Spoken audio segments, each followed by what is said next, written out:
கிளைச்சரைகள் வந்து பாதுகாப்பு குறைபாடு காரணமா தமிழகத்தில் 18 கிளைச்சரைகள் நிறைய சப்ஜெக்ட் அப்படிங்கிறது இன்றைக்கு வந்து ஒன்று அது வந்து ஒரு அந்த இடத்துல குற்றச்செயல்கள் நடப்பதற்கு அல்லது திட்டமிடுவதற்கான இடமாக நிறைய ஜெயில். சிறைக்குள்ளாக நடக்கூடிய கொடுமைகள் அப்படிங்கிறது அது தனி. அதில் இருக்கக்கூடிய லஞ்சம், அங்கே நடக்கக்கூடிய அத்துமீறல்கள், மனித உரிமை மீறல்கள், இதெல்லாம் நிறைய நடக்குது. நீங்க சொன்ன மாதிரி ஆஸ் அ லாயராகவும் ஒரு சில இடங்கள்ல கிரிமினல் கேசஸ் எல்லாம் அந்த கன்விக்ஸோ இல்லை வந்து அண்டர் ட்ரையல் பிரிசனர்ஸ் அவங்களுக்கு அங்கே இருக்கக்கூடிய தொல்லைகள் இதெல்லாம் எங்க கட்சிக்காரங்க கூட உள்ள ஜெயிலுக்குள்ள போயிட்டு வந்து ரொம்ப கஷ்டப்பட்டு சொல்லுவாங்க இதெல்லாம் நடந்துட்டு இருக்குன்னு. அதனால அரசாங்கம் எதுவாக எந்த முடிவாக இருந்தாலும் தீவிரமாக ஆராய்ந்து எடுக்க வேண்டும். கிளைச்சரைகளை மூடும் முடிவு வந்து திமுகவுடைய அடிப்படை நிர்வாக அறிவை வந்து கேள்விக்குறியாக்கி.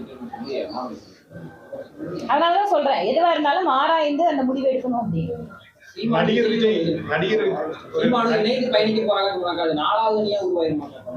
அதாவது 2 அணியா, 3வது அணியா, 4வது அணியா, 5வது அணியா, இதெல்லாம் இன்னும் டைம் இருக்குதுங்க.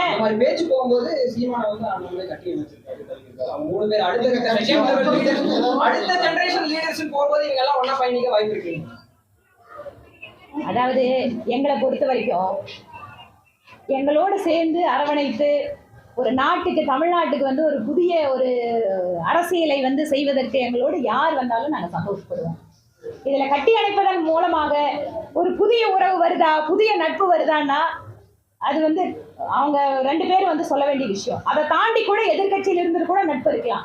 ஆனால் பாரதிய ஜனதா கட்சியை பொறுத்தவரை எங்களோடு இணைப்பவர்களை, எங்களோடு சேர்ந்து பயணிப்பவர்களை எப்போதும் நாங்க வந்து வரவேற்போம். இந்தியாவே திரும்பி பார்க்கும் அளவுக்கு வந்து ஒரு மாநாடு நடத்தணும் அப்படின்னு சொல்லி விஜய் வந்து குறிக்கோளா இருக்கதா சொல்றாங்க. அப்படி ஒரு மாநாடு நடத்தினா தமிழ்நாட்டுல வந்து அவருக்கான ஆதரவு வரும்னு நினைக்கிறீங்களா? அரசியல் அப்படி ஒரு மாநாடு தேவையா?